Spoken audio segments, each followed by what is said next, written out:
जंगल में गोकर्ण जी जाकर के बैठ जाते, भजन करते हैं। और इधर क्या हुआ महाराज, आत्मदेव को वही बात समझ में आ गई। आत्मदेव जी कह रहे कि सही कह रहा था मेरा पुत्र, ये भुजाएं किसकी बोले मेरी, लेकिन ये टूट जाती बताते तो है नहीं।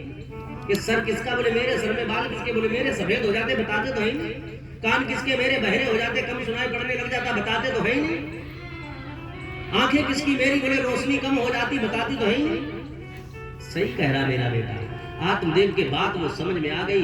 वहां से अर्धरात्रि की बेला है और वहां से उठ करके चल दिए जा रहे हैं जंगल की ओर, और कहते हैं मुझे इस दुनिया में नहीं रहना, बस भगवान की भक्ति करेंगे, भगवान का भजन करेंगे, प्रभु का स्मरण करते हुए जा रहे हैं। कृष्णाय वासुदेवाय, हे गोविंद, हे वासुदेव पुत्र श्री कृष्ण,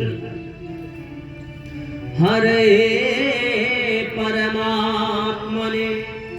मैंने सुना है जीव के जीवन में कितने भी दुख हो उनको आप क्षण भर में हरण कर लेते हो, आप पूर्ण ब्रह्म हो।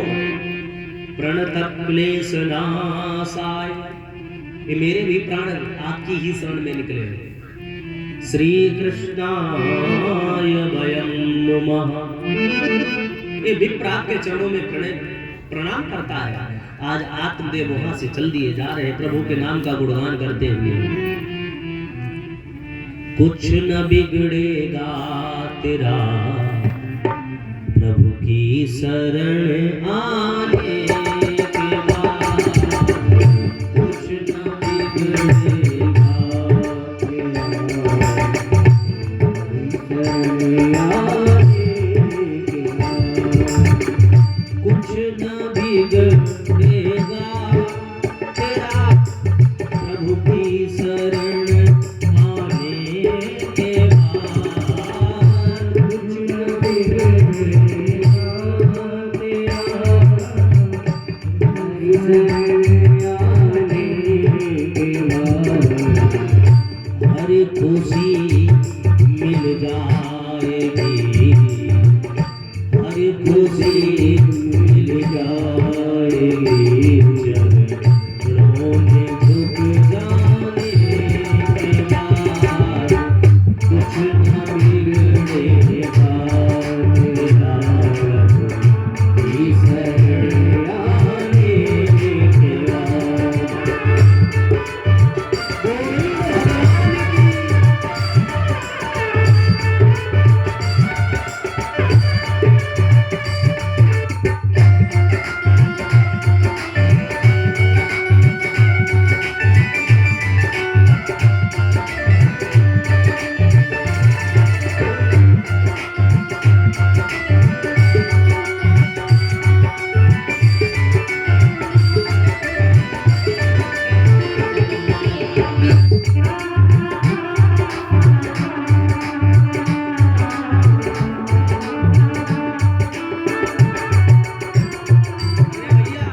कुछ न बिगड़ेगा तेरा प्रभु की शरण आने के बाद, कुछ न बिगड़ेगा तेरा प्रभु की शरण आने के बाद, हरी खुशी मिल जाएगी, हरी खुशी मिल जाएगी, चरणों में झुक जाने के बाद।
हम लोग जाते हाथ बढ़ाया तोड़ लिया, लेकिन उस फूल से पूछो कि तुम यहाँ पर कैसे आए।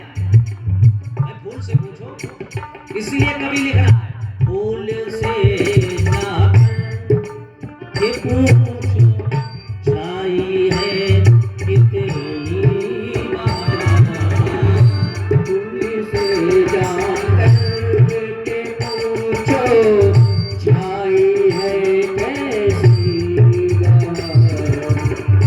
उधर से उत्तर क्या मिलेगा मालूम है? रात भर कांटों पे सोया, रात भर कांटों पे सोया, रात भर आने के बाद कुछ न बिगड़ेगा तेरा तीसरे आने के बाद।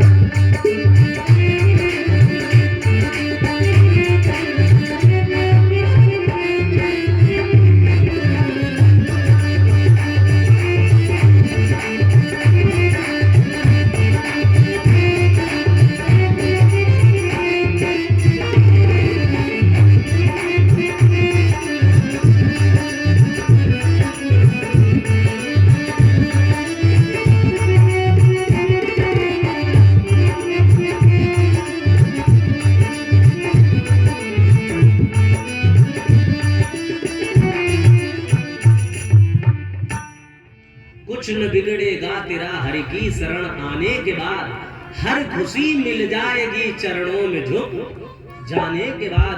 फूल से जाकर के पूछो छाई है कितनी बहार, फूल से पूछो तो खिला हुआ डाल के पेड़ पर है, डाली पर लगा हुआ है।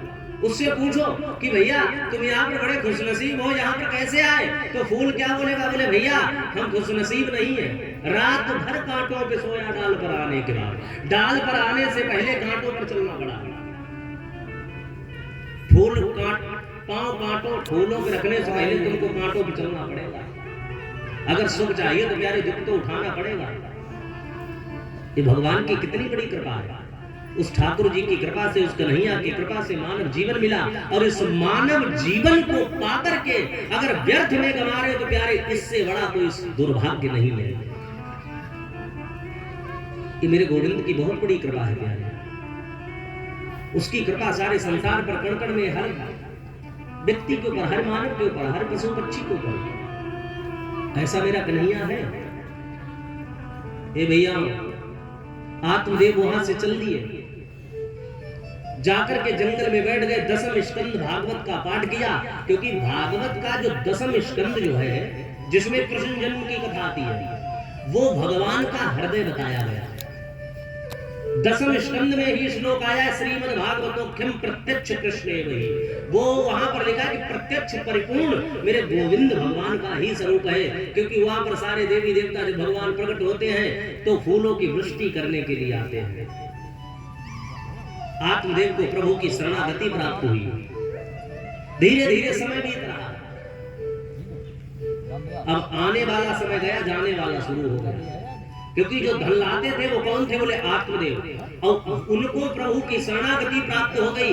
अब बची धुंधली और धुंधकारी, और गोकर्ण महाराज को तीर्थ यात्रा। धीरे धीरे समय बीत रहा। एक दिन धुंधकारी आता माँ के पास और कहता, माँ मुझे धन दे दे, जुए में हार गया। माँ निकालती दे देती, बेटे ले जा बेटा। अब लाने वाला तो कोई है नहीं। भाई घड़े में अगर जल भरा रखा है और उससे एक एक बूंद भी टपकता है तो भी खाली हो जाता है।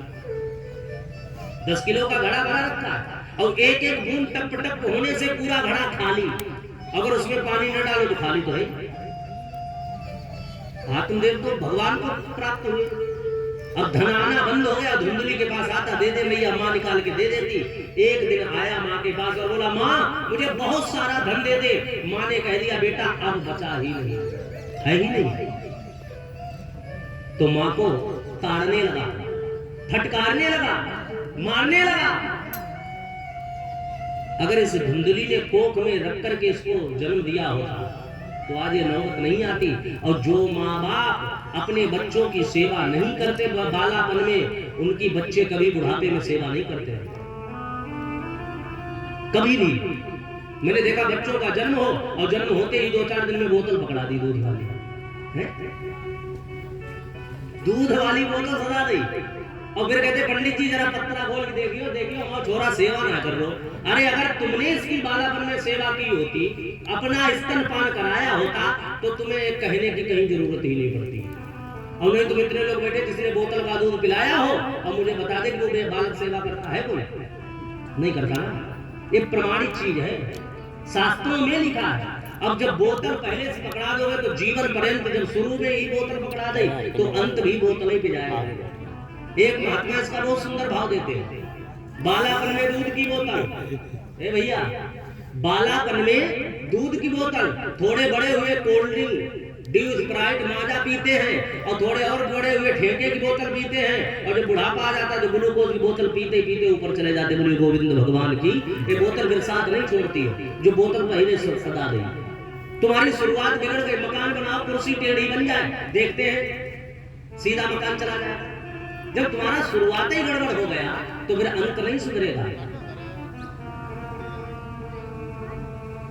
अब धुंधली याद कर रही कि मेरे स्वामी जी फल लाए थे, यदि मैंने ये फल खा लिया होता और गर्भ धारण किया होता और बच्चे का लालन पालन स्वयं से किया होता तो आज ये दिन देखने को नहीं मिलता।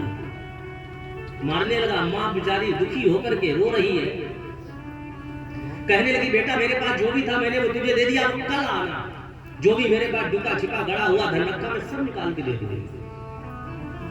वो वहां से चला गया।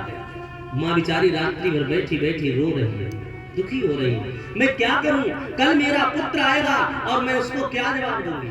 जब वो धन मांगेगा नहीं मिला तो और मारेगा।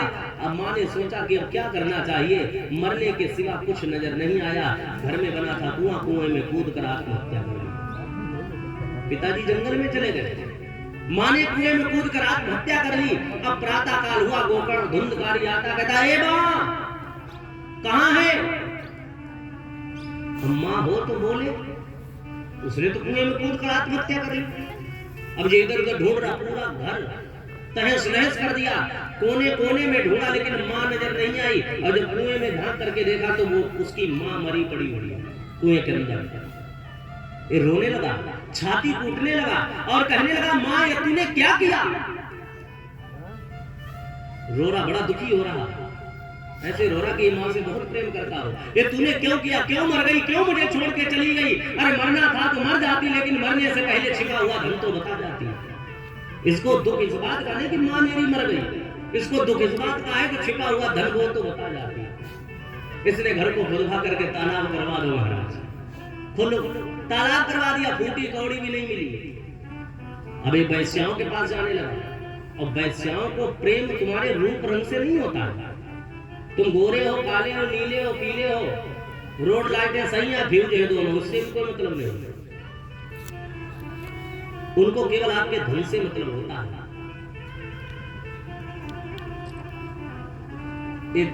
नीचे को सर किए वैश्याओं के पास पहुंचा। धुंधकारी वैश्याओं ने कहा धन कहां है? बोले धन नहीं है। बोले धन नहीं, फिर यहां करने क्या आए हो, चले जाओ।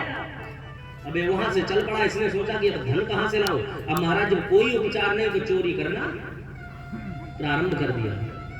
अब देख लो, बच्चे बचपन में कंचे खेलते, फिर पैसे खेलते, फिर ताश खेलते हैं, फिर जुआ खेलते, और फिर जब कुछ नहीं रह जाता तो चोरी करते, चोरी करने लगे। 2-4 दिन धन इधर उधर से लाता, ताला वाला तोड़ के बच्चों की पकड़ धकड़ करके इधर उधर से धन लूटता है। लेकिन कब तक लूटोगे प्यारे? एक दिन वैश्याओं ने विचार किया कि मैंने इससे बहुत सारा धन ले लिया, मेरे पास धन की कोई कमी नहीं। अब ये राजा की दृष्टि में चढ़ गया, ये राजा की नजर में चढ़ गया महाराज। और जब राजा इसको पकड़ेगा और दंडित करेगा तो इससे पूछेगा और कौन है, तो फिर अब भाई बारात में जाओगे तो नाश्ता तो मिलेगा कुछ न कुछ है। बारात में जाओ, कोई रसगुल्ला खा रहा, अगर रसगुल्ले खत्म हो गए तो बस समोसे मिल जाएंगे, वो खा लो, नाश्ता तो मिलेगा।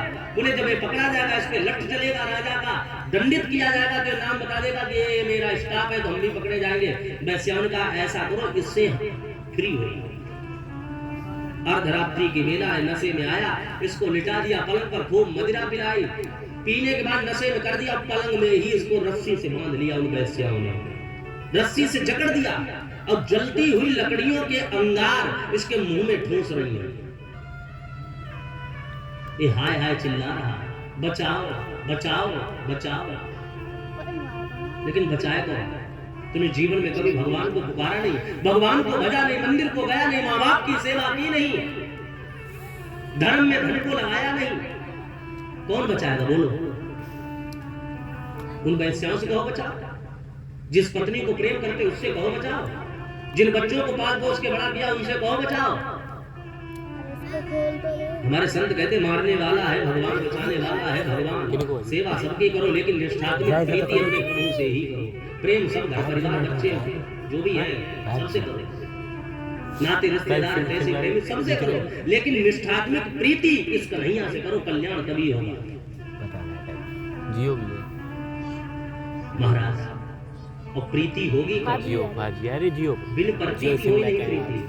जब तक आप इसको भजोगे नहीं, इसके चरणों में जाओगे नहीं, इसके बारे में सुनोगे नहीं, तब तक प्रेम होगा ही नहीं। क्योंकि तुम्हें मालूम नहीं है कान्हा जी है कौन, आप नहीं समझ पाओगे। जब तक इसको समझोगे नहीं तब तक प्रेम नहीं होगा। इस दृश्य को देख करके